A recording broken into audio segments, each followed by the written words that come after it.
Welcome to the Deep Dive. We're here to cut through the noise and really get into what's driving change in tech and innovation. Today, we are plunging headfirst into something that's moving incredibly fast. It's almost hard to keep up sometimes. We're talking about AI-driven smart contracts and blockchain technology. The potential there is just immense. So if you've been wondering, what's really next? What's genuinely going to reshape how we interact online, maybe even offline? Then, this deep dive is definitely for you. That's right. And look, you've probably heard about smart contracts already. You get the basics, right? How they work, maybe some current uses. Perhaps you've even seen some success stories floating around. Yeah. We're not going to just rehash all that today. We're assuming you have that foundation. Instead, We're building on that. We want to propel you forward, give you a real peek around the corner at what's coming next. We're talking about innovations that are, just starting to bubble up, but are really poised to redefine things like decentralized finance, DeFi, the metaverse, supply chains, even healthcare. Yeah, exactly. And our mission today is pretty simple, really. We want to give you a shortcut, a way to get properly informed without wading through mountains of research papers and hype cycles. We've done the legwork, we've sifted through the absolute freshest research, dug up some really eye-opening case studies, and we've gathered insights straight from the people actually doing the work. Industry leaders, regulators, the developers building these systems. So you're getting the distilled essence, the really impactful stuff designed to give you knowledge that's, deep, but also surprisingly easy to grasp. And we've mapped out a clear journey for you today. Think of it like this. First, we'll explore the cutting-edge research, the tech trends that are really making waves right now, things like AI actually helping write contracts, and huge steps in getting different blockchains to talk to each other. That's cross-chain interoperability. Then second, we'll pivot. We'll dissect how actual industries, finance, healthcare, gaming, you name it, are adopting these technologies. We'll look at what's working, sure, but also, importantly, where they're hitting roadblocks. After that, we're going to look ahead. We'll share some predictions for the next decade, maybe some bold takes on where this is all headed. And finally, we'll wrap up with some practical tips, encouragement for you to actually engage with these opportunities if you're interested. So really, whether you're deep in the blockchain world already, or maybe you're an entrepreneur looking for the next big thing, or honestly, even if you're just curious about the tech that's starting to weave its way into daily life, you're absolutely in the right place. Okay, I'm definitely energized. Ready to jump in. Let's kick things off with some of that cutting-edge research and development, stuff that really shows the future is, kind of already here. All right, first up, something that honestly just a few years back would have sounded like total science fiction. AI-aided smart contract development. We're talking AI assistants, like right now in 2025, fundamentally changing how these digital agreements are created. And this isn't just like auto-completing code, is it? It feels much bigger than that, almost like moving from a buzzword to something essential. Oh, absolutely. It's gone way beyond a buzzword. AI in smart contract development, it's becoming an indispensable tool. Seriously. They aren't just basic helpers. We're talking sophisticated AI assistants that can take complex instructions, written in plain English, mind you, and translate that directly into working code. Languages like Solidity, Rust, the main ones for smart contracts. It's all thanks to huge leaps in natural language processing, NLP. That's what lets computers understand and generate human language. So the upshot is, even if you're not a hardcore coder, you can describe what you need a contract to do, and the AI can actually draft the code or suggest really refined edits. It's pretty remarkable. That is a huge shift. So it's not just faster coding. It's making development more accessible, potentially safer too. Because, the AI can spot vulnerabilities, right? Things like those reentrancy attacks, the ones that caused chaos and lost millions. What exactly are those again, and how's AI helping there? Yeah, you're hitting a crucial point, security. So a reentrancy attack, for anyone not familiar, it's a pretty nasty exploit. Basically, a bad actor tricks a smart contract into letting them withdraw funds over and over again before the contract's internal balance can update. Oh, okay. So they drain it dry before it realizes? Exactly. The famous DAO hack back in the early days, that was a reentrancy attack, cost millions. Now, today's AI tools, they're getting incredibly good at flagging exactly these kinds of risks. They also optimize the contract code for efficiency, make it run better, use less gas, and they can perform automated audits on a scale humans just can't match. Think about platforms like, say, AuditBase or Certic. They use these massive machine learning models. They scan thousands, tens of thousands of lines of code, looking for bugs, yes, but also flaws in the business logic, compliance gaps. you name it. And they do this much faster and cheaper than human auditors. Way faster. Fraction of the time, fraction of the cost. Yeah. And it's getting smarter. The AI is now being trained not just to find problems, but to actually suggest the fixes before the contract even goes live. Yeah, that's a total game changer for proactive security. Okay, that's a massive leap forward for security. Yeah. But it brings up a really big question, doesn't it? If the AI writes the code, or helps write it, and there's a bug, or maybe the AI has some hidden bias, who's liable? Who's on the hook? That is the critical legal and ethical question right now. It's a massive hot topic. Yeah. Especially because courts are still trying to get their heads around this whole code as contract idea. Right, like, is software legally binding in the same way paper is? Precisely. Can a piece of self-executing code be treated as a formal agreement? The legal world is racing to figure that out, and regulators, they're scrambling too. We're seeing brand new frameworks, new legislation popping up all over. You've got things like the EU's MiCA regulation that's markets and crypto assets, trying to create a comprehensive rule book. Japan's pushing standardization. The US has various smart contracts clarity acts emerging. Everyone's trying to draw some lines in the sand. And what are they focusing on? Liability. Yeah, liability is huge. Also, compliance. How do these contracts fit with existing rules like GDPR for data privacy or EPA on healthcare? Enforceability is another big one. And auditability. How can we be sure these things do what they say they do? It's this complex zone where cutting-edge tech is really pushing the boundaries of established law. Uncharted territory for sure. So AI isn't just a coding assistant, it's actually forcing this whole conversation about rules and responsibility. Fascinating. Which kind of leads us neatly into another massive breakthrough area. Cross-chain interoperability. This is all about breaking down those walled gardens, right? Getting different blockchains to actually work together. What was the problem before? Yeah, walled gardens is a good way to put it. The initial problem was simple. Early blockchains like Ethereum in the very beginning were basically isolated islands. They couldn't easily talk to each other, couldn't exchange value or data smoothly. It was clunky. The huge shift now, thanks to these things called cross-chain bridge protocols, you might hear names like Wormhole, Stargate, Symbiosis, or Chainlink CCIP, isn't just about sending tokens from chain A to chain B. That's part of it, sure. But the real game changer is creating this unified digital economy where a smart contract can reach out and use features from multiple networks at the same time. So it could use Ethereum for security, maybe Solana for speed, Polygon for low fees. Exactly. The underlying chain starts to become invisible, just like you don't really think about which specific server handles your email, it just works. Okay, let me try and picture that. So you could have, say, a DeFi app, and maybe it uses Solana's super fast transactions for quick trades, but it keeps the really valuable assets secured on Ethereum because of its, proven security. And maybe it uses something like BNB chain for tiny payments because the fees are lower. And all this happens behind the scenes. That's precisely the vision. And it's becoming reality. These bridges, they're not just dumb pipes for tokens. They transmit critical data across chains. Real-time market prices, proof that assets are backed, proof of reserves, even compliance credentials, all flowing between networks. This lets smart contracts operate with much richer, more global information. They can make smarter decisions, execute more reliably. It's a huge step towards making things like DeFi and NFTs feel less risky and frankly just easier for you to use, hiding the messy plumbing, That sounds incredibly powerful, game-changing even. But, we have to talk about the risks, right? These bridges, they haven't exactly had a spotless record. We've seen absolutely staggering amounts lost through security flaws. Didn't I read something like over $2.8 billion lost just in the last year or two from bridge hacks alone? That's serious money. It is a huge amount. Yeah. And you're right to highlight it. It's this constant high-stakes cat and mouse game. Developers build stronger bridges. Hackers find new ways to attack them because connecting these different systems, while powerful, inherently creates new potential points of failure, new attack surfaces. Yeah. But the industry is responding. We're seeing really clever new solutions. Things like intent-based bridging, which is a different way to route transactions based on what the user wants to achieve, rather than a direct A to B link. There are also bridge aggregators now, which give you multiple bridge options to spread the risk. So diversifying the routes. Kind of, yeah. Plus, continuous security upgrades, new designs. Yeah. The effort is massive because everyone knows interoperability is absolutely essential for Web3's future.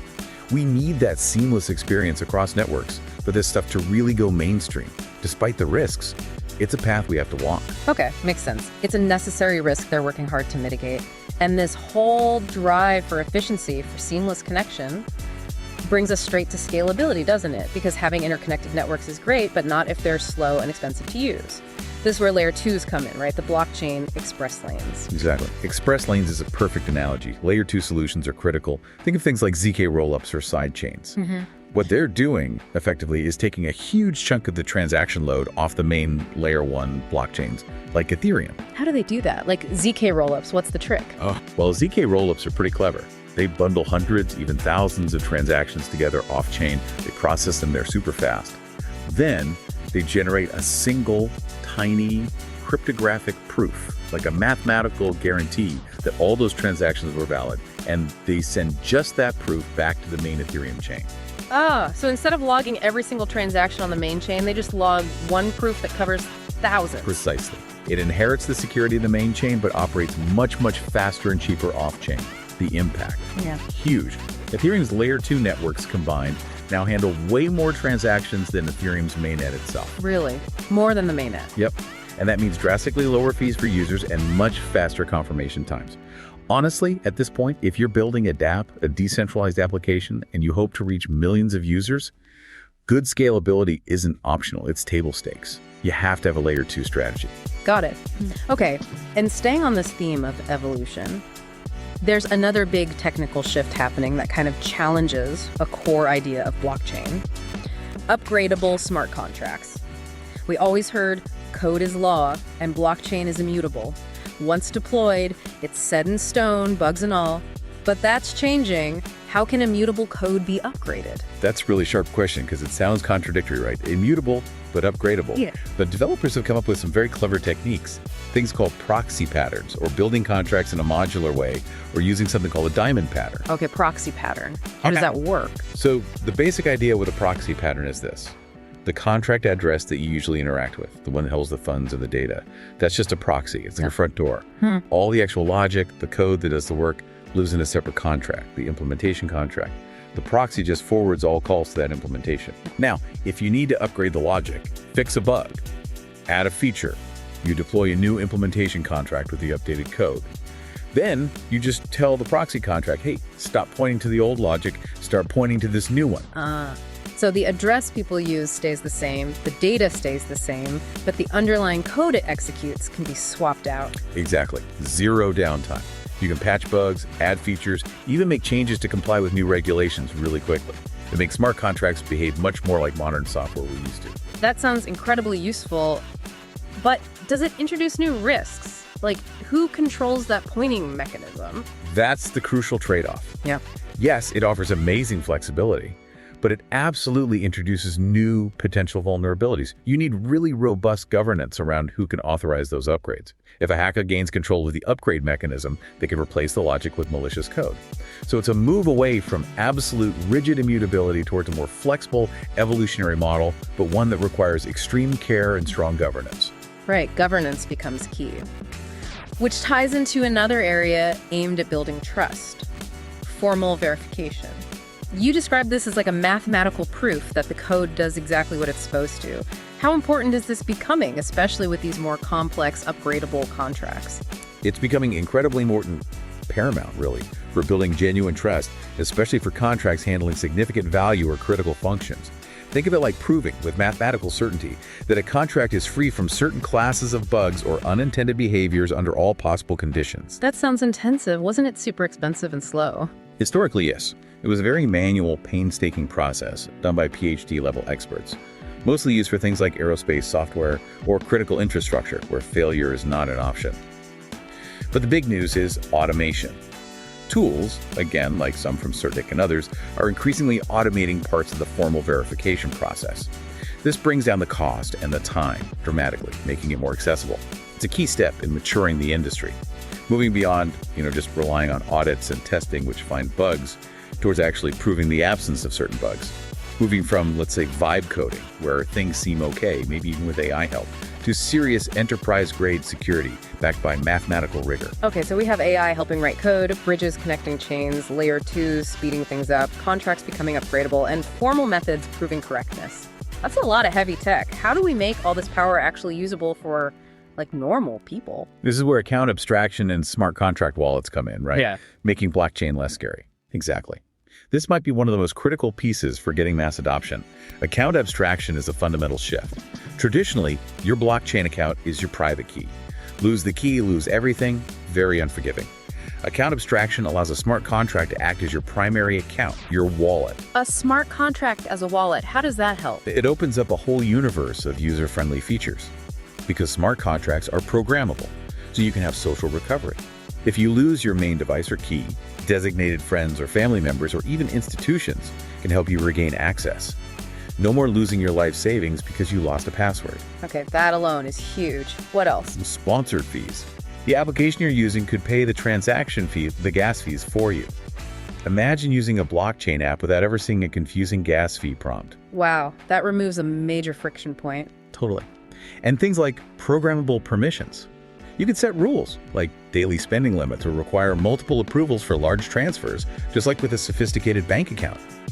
These smart contract wallets are genuinely making blockchain accessible to everyone, not just the crypto natives. Is this actually being used? Oh yeah.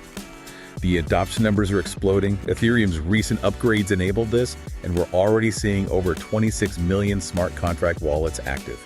People clearly want this simpler, safer experience. Okay, let's try and pull this first section together then. It's a whirlwind of progress. We've got AI writing and checking code, making it potentially faster and safer.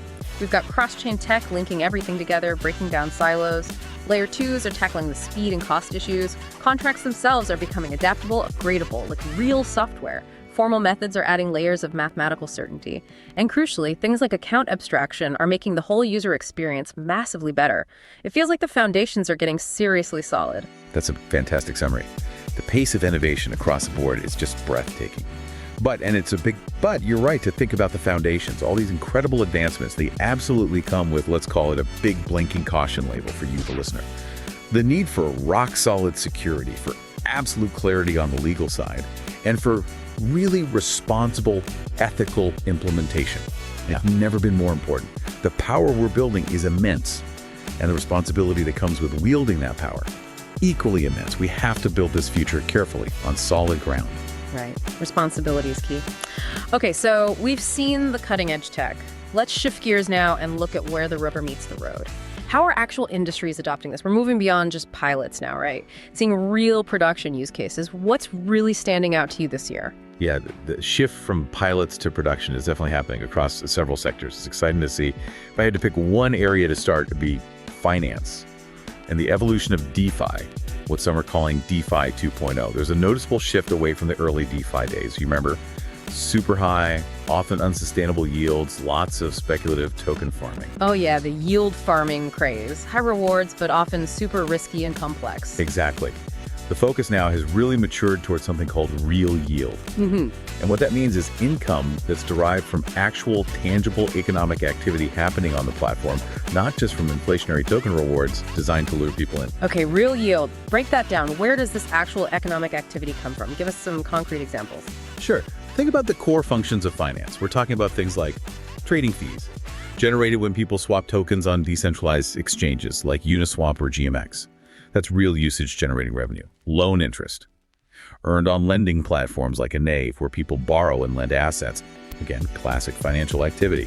Options premiums, earned on platforms like Ribbon Finance that offer structured financial products. So these newer DeFi protocols, they're prioritizing building sustainable models, focusing on security, and offering transparent revenue sharing with their users or token holders. It's much less about risky speculation. So DeFi is kind of growing up, becoming more like traditional finance, but with the blockchain benefits. In a way, yes. More sustainable, more focused on utility. And what's really interesting is seeing the big traditional players dip their toes in more seriously. You mentioned JP Morgan earlier. They're actively piloting AI-driven smart contracts, specifically for complex things like derivative trading and settlement. Wow. So big banks are actually using this tech internally now. They are. It shows they see real potential for efficiency and innovation here, integrating it right into their core operations. It's not just a side experiment anymore. That's a significant signal. And sticking with finance, but bridging traditional and digital, what about the tokenization of real-world assets, RWAs? This seems huge, taking things like actual buildings or art or even US government bonds, and putting them on the blockchain as tokens. This trend is incredibly powerful, maybe one of the most impactful in the long run. It's about transforming traditionally illiquid assets into something easily tradable and accessible. How does that work? What are the benefits for, say, an average person? Several key benefits for you. First, fractional ownership. Instead of needing millions to buy an entire apartment building, you could buy a token representing, say, 0.1% of it. It makes high-value assets investable for almost anyone. Okay, so I could own a tiny piece of a Picasso or a skyscraper. Potentially, yes. Second, 24/7 online tradability. These tokens can be bought and sold on digital marketplaces anytime, anywhere, unlike traditional real estate or art markets with limited hours and brokers, much more liquidity. And third, increased accessibility globally. It breaks down geographical barriers to investment. Are there platforms doing this now? Absolutely. Platforms like Propi for real estate or Securitize, which handles various assets, are already enabling people to buy fractions of real-world things. And the settlement is near instant. Compliance checks can be automated right into the smart contract. It's very efficient. What's really accelerating this, though, is the involvement of the giants. BlackRock, for example. They're not just watching, they're launching funds or backing platforms focused on tokenized assets, particularly things like treasuries. BlackRock. Wow. Okay, that's serious institutional validation. They're seeing the potential to unlock liquidity in these huge, traditionally slow-moving markets. Exactly. When players like that move in, you know it's becoming mainstream. Okay, fascinating. Let's switch gears completely. What about supply chain and logistics? This always seemed like a natural fit for blockchain's transparency. It really is a natural fit, and we're seeing major adoption here. Big names think Walmart, Ford, Nestle are actively using blockchain and smart contracts. What are they using it for specifically? Tracking lettuce? Tracking lettuce, yes, but much more. It's about improving authenticity, verifying that products are genuine, especially high-value goods or pharmaceuticals, reducing counterfeits. It's about automating settlements. Imagine a shipment arrives, an IoT sensor Internet of Things device confirms delivery and condition. Bam! The smart contract automatically releases payment to the supplier. No invoices, no delays. That sounds incredibly efficient. Cuts out so much paperwork and waiting. Massively. Yeah. And it leads to super efficient audits because you have this immutable timestamp record of every step. Audits become much simpler, faster, and less prone to error. You have concrete examples. IBM Food Trust, which Walmart uses, can track a mango from the farm in South America all the way to the shelf in your local store. Cuts down fraud, helps with recalls if needed. Okay. Any others? Renault, the car manufacturer, they use blockchain to manage compliance documentation for literally thousands of regulatory standards across all their car parts. They claim it's half their compliance costs. Halved. That's huge. It is. And Ford is using it to prove the ethical sourcing of cobalt in their EV batteries. That addresses those critical ESG, environmental, social, governance concerns that consumers and investors care more and more about, providing verifiable proof. Right, that ESG angle is becoming increasingly important. Okay, let's move to another complex area, healthcare. Privacy is obviously paramount here. How can blockchain and smart contracts possibly work with sensitive patient data? You're right, privacy is the absolute top concern. But the way blockchain is being applied here is often focused on patient control. The idea is secure, private data sharing where the patient holds the keys. Projects like MedRec or Medical Chain, for instance, are building systems for tamper-proof medical records. But unlike traditional systems where the hospital controls access, here the patient uses their private key, or maybe a smart contract wallet feature, to grant permission to specific doctors or providers for a limited time. So the patient truly owns and controls their health data. That's the goal, giving you control over who sees what and when. Beyond records, there are other big applications.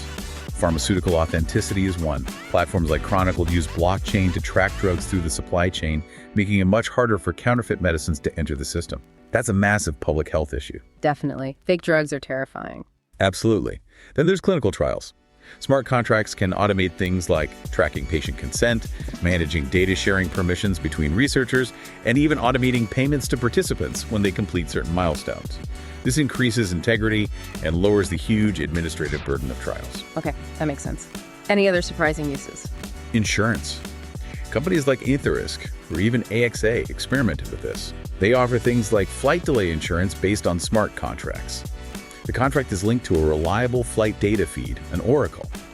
If the feed confirms your flight was delayed by, say, over 2 hours, the smart contract automatically triggers the payout to your wallet.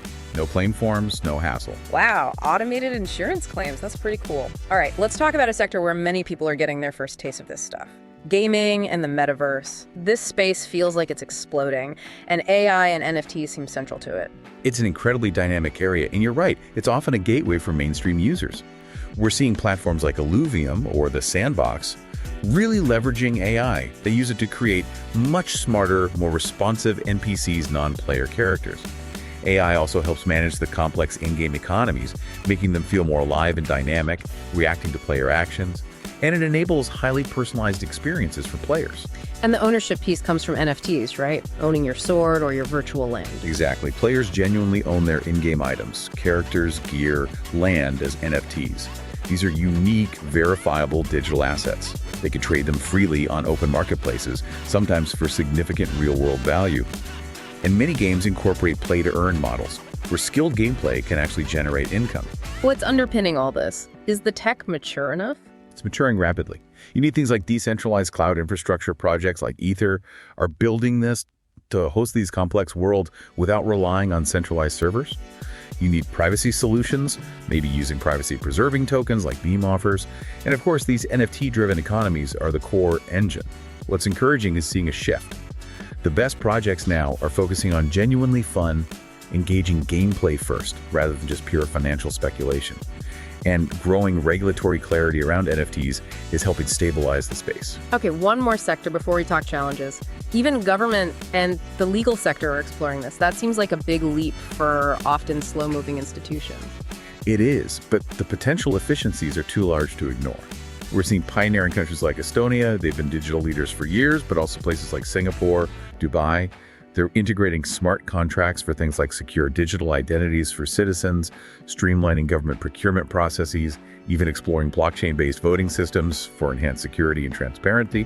Blockchain voting. That's controversial but interesting. Highly controversial, yes, but being explored. And on the legal side, it's fascinating to watch courts grapple with this. We're seeing actual court cases that are starting to define the legal standing of these code-based contracts. Yeah. They're asking, what constitutes mutual consent when an agreement is just code? And what about DAOs, decentralized autonomous organizations? Are they legal entities? Can they be sued? Can they own property? Courts are starting to provide answers, slowly clarifying how these new structures fit into existing legal frameworks. It's essential work to bridge the digital and traditional legal worlds. Okay, that's an impressive sweep across industries. Finance, supply chain, healthcare, gaming, even government. The adoption seems real and growing. But let's get real. It can't all be smooth sailing. What are the big adoption challenges? Where are things getting stuck? Oh, absolutely. Smooth sailing. Definitely not. There are significant persistent hurdles across the board. First and foremost, and we keep coming back to this, security risks. Billions lost in hacks isn't trivial. It erodes trust.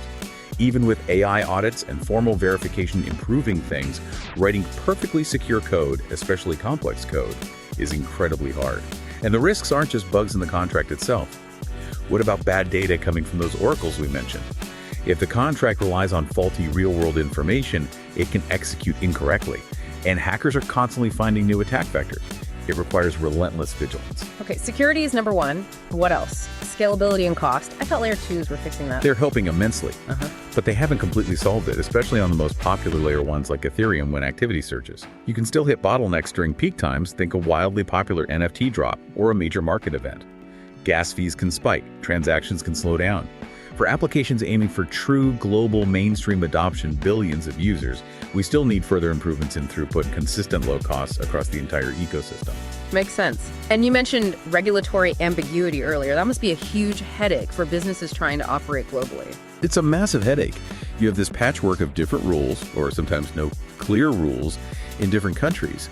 How do you ensure a smart contract operating across borders complies with, say, Europe's GDPR for data privacy, and U.S. healthcare's high pay rules if it involves health data, and strict financial AML KYC, anti-money laundering know your customer regulations, and now throw in emerging rules around AI itself? It creates uncertainty, increases compliance costs, and can definitely slow down deployment, especially for larger, more conservative organizations. Yeah, navigating that legal maze sounds daunting. And what about just regular people using this stuff? User experience, UX, still feels like a barrier sometimes. It absolutely still is, despite the huge progress with things like account abstraction and smart contract wallets. Getting set up initially, the onboarding process, can still be confusing for non-technical folks. Understanding gas fees, even if they're low, is weird. Managing keys, even with social recovery, adds complexity compared to just a password. We need to get to a point where using a blockchain application feels exactly as simple and intuitive as using your favorite web app or mobile banking app. We're not quite there yet for the mainstream majority. And finally, underlying all of this, the need for education. Keeping up with this pace of change must be tough. It's a constant challenge. For companies, it's about upskilling their existing workforce and finding new talent that understands this space. For developers, it's about continuously learning new tools, new security practices, new protocols. The good news is the ecosystem is responding. There's been an absolute explosion in online courses, professional certifications, university programs, developer boot camps focusing specifically on blockchain, smart contracts, Web3 development, security. The resources are becoming much more available, which is crucial for building the skilled workforce needed to actually realize all this potential. But yeah, the learning curve is steep and it keeps moving. Okay, wow. We've covered the cutting edge, we've covered real-world adoption, the successes, the hurdles have been incredibly insightful. Now let's put on our prediction hats. Let's look out, say, 5 to 10 years. Based on everything we've discussed, what do you see as the defining trends, the biggest opportunities, and maybe the biggest risks? I'll kick it off. My prediction. AI becomes a full partner, not just a tool. Autonomous agents negotiating, writing, auditing, executing contracts end to end. What do you think? That's a fantastic prediction, and I completely agree. That's the trajectory. We'll see AI agents that don't just follow static rules, but can adapt dynamically. They'll react to new data feeds, changes in regulations, shifting market conditions, evolving user needs, all in real time. Imagine, like you said, DeFi robo-lawyers handling complex financial agreements autonomously. Or self-optimizing supply chains that automatically reroute shipments based on weather patterns or geopolitical events, all managed by AI-driven contracts. It's about moving from automation to genuine autonomy and digital agreements. That level of agility is mind-bending. Totally. Okay, building on that, my next prediction, cross-chain becomes invisible. The idea of being on Ethereum or on Solana just vanishes for the user. Interoperability and abstraction win? Spot on. The concept of blockchain maximalism, that one chain will rule them all, will seem quaint, frankly. Users won't know or care which chain their transaction hits. Developers will choose the best chain, fastest, cheapest, most secure, most private for each specific part of their application. It'll be this fluid, multi-chain mesh working seamlessly in the background.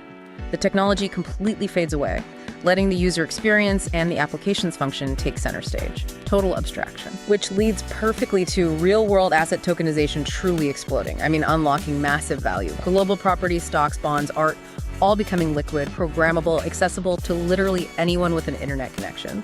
This is almost inevitable, I think.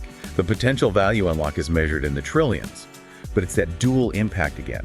Yes, it radically democratizes access to investments, huge plus, but it simultaneously throws down a massive gauntlet for regulators. How do you oversee these new digitally native asset classes? How do you prevent fraud? How do you manage systemic risk when previously illiquid assets become instantly tradable globally? It forces a fundamental rethink of financial regulation and market infrastructure. It's both exciting and slightly terrifying for policymakers. Okay, next. DeFi 2.0 and composable finance redefine Wall Street. Not necessarily reprice it, but fundamentally change how it operates through these money Legos. I think redefine is the right word. Composable protocols, these interchangeable building blocks, allow for permissionless innovation at a scale we've never seen. Anyone can combine different DeFi services to create entirely new financial products or strategies without asking a bank or regulator for permission. And as we noted, the smart traditional players aren't fighting it. They're figuring out how to integrate. Using DeFi rails for settlement, for lending, connecting their existing infrastructure to these new open protocols. It's about merging the best of both worlds. And for the users, my prediction, account abstraction plus user-centric security, mass adoption. Wallets become so easy and safe, it's a non-issue. Social recovery, sponsored fees, built-in fraud protection. It just works. This is the key to unlocking the consumer side, absolutely. When using blockchain feels safer and easier than using your existing bank app or web services, that's when the floodgates open. Combine that seamless UX with gas-free transactions sponsored by apps and the blockchain backend becoming truly invisible. Then you see it underpinning everything. Everyday payments, cross-border remittances without hefty fees, managing digital identity, interacting with online services. It becomes the default infrastructure for digital life without people even realizing they're using blockchain. Shifting to the physical world, digital product passports become standard for enterprise and supply chains. Total transparency for everything from sneakers to pharmaceuticals tracked on-chain. Yes, this delivers on that transparency promise we talked about. Imagine scanning any product and seeing its entire journey where the raw materials came from. Ethical sourcing verification, manufacturing details, shipping history. It's huge for combating counterfeits, obviously, but is also massive for meeting those ESG requirements we discussed, proving sustainability claims, ensuring regulatory compliance, and meeting consumer demand. People increasingly want to know the story behind their products. Blockchain passports provide that verifiable story. And finally, metaverse and gaming drive mainstream engagement. By 2030, owning, trading, customizing digital assets feels as normal as swiping a credit card.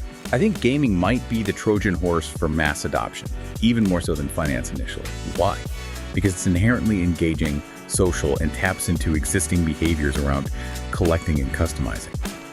When open standards allow you to truly own your digital items, NFTs, and potentially move them between different games or metaverses, that puts the user, the player, in control, not the closed platform.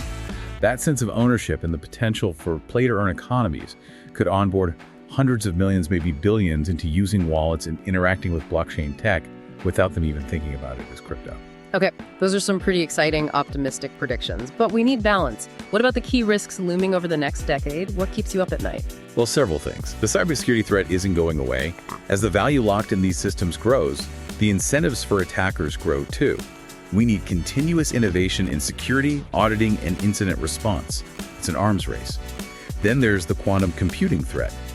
While maybe not immediate, the prospect of quantum computers becoming powerful enough to break current public key cryptography is real. The entire industry needs to be actively working on and transitioning to quantum-resistant algorithms now before it's too late. Right, migrating the entire infrastructure. That's a huge undertaking. Massive. And finally, regulatory fragmentation or hostility. If major economies take wildly different or overly restrictive approaches, it could stifle innovation and create major barriers to global adoption. Finding a balanced, globally coordinated regulatory approach is crucial, but challenging. The industry needs to proactively engage with policymakers to build trust and shape sensible rules. Absolutely. Which brings us to the final crucial point: governance and ethical implementation. All this potential hinges on getting that right. It's the bedrock. Technology is a tool. How we wield it matters. Robust governance means clear processes for making decisions, for upgrading systems, especially those upgradable contracts, for resolving disputes. It means transparency in how platforms operate. It means accountability when things go wrong. And critically, it means building these systems inclusively. Companies or projects that ignore the ethical dimensions, that disregard potential societal impacts, or that operate opaquely, they will face backlash. From users, from regulators, from the courts. Building trust requires building ethically. So, maybe the ultimate prediction, wrapping it all up. In a decade, smart contracts and blockchain become, well, boringly reliable and basically invisible to most people. I think that's exactly right. It becomes plumbing.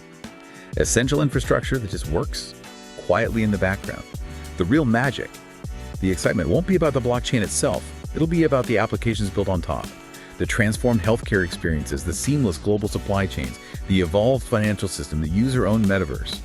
That's where the value lies. But, and it's the critical but, we keep returning to getting to that boring reliability requires us, collectively, to tackle today's challenges.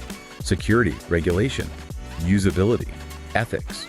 We need collaboration to build that solid foundation. The mundane enables the extraordinary. Hashtag tag out, tag outro. Wow, okay, that was genuinely illuminating. A fantastic deep dive into where we are and where we're heading. I feel incredibly optimistic, but also, aware of the challenges. Is a huge space full of opportunity. Absolutely. And for everyone listening, the key takeaway is that this isn't just happening to you. You can be a part of it. Whether you're a developer, a business leader, an investor, or just someone curious, this window is open now. So what can you actually do next? Here are a few concrete steps. First, stay informed. Seriously, this space moves fast. Follow reputable news sources, keep an eye on regulatory developments, track projects you find interesting, and hey, check our show notes. We'll link to resources, projects, research we mentioned today so you can dig deeper. Good point. The show notes are key. Second, get hands-on. Theory is one thing, practice is another. Don't be afraid to experiment a little. Maybe try a small transaction on a DeFi platform, set up a smart contract wallet, or even try writing a basic smart contract yourself using tools like Remix or maybe even those AI assistants we talked about. You learn so much by doing. Even a small step helps demystify it. Totally. Third, level up your skills. If you want to get more involved professionally, the resources are out there now. Tons of online courses, free and paid, covering everything from blockchain basics to advanced security or specific protocols. Professional certifications are emerging. Universities and boot camps have dedicated programs. Invest in learning. Makes sense. Build that knowledge base. Fourth, and this is crucial, prioritize security. If you're building, investing, or even just using these platforms, be paranoid. Demand robust audits. Look for both AI and human audits. Ask about formal verification for critical systems. Check the track record and security history of any platform before entrusting it with significant value. Don't become a statistic. Sound advice. Don't skip the due diligence. And finally, fifth, advocate for smart policy. Regulation is being written now. Your perspective matters, whether you're an industry insider or just an interested citizen. Participate in public consultations if you can. Provide feedback on proposals. Support the development of open standards. Help shape sensible rules that foster innovation while protecting users. Great practical steps. And I just want to echo, you don't need to be a hardcore coder to find a role here. Seriously, this industry desperately needs talent from all backgrounds: designers to make things user-friendly, writers to explain complex ideas, project managers to keep things on track, lawyers to navigate the regulations, marketers to build communities. There really is a place for almost anyone with passion and good ideas. Well said. So thanks everyone for tuning in and diving deep with us. As a final thought to leave you with, mull this over. How might these invisible, self-executing agreements fundamentally change what trust and accountability mean in your everyday life? Think beyond just finance or supply chains. Think about every promise, every agreement, every interaction you currently take for granted. How might a world where promises are embedded in code reshape society? That's a powerful thought indeed, something to definitely ponder. Thank you so much for listening to The Deep Dive. 1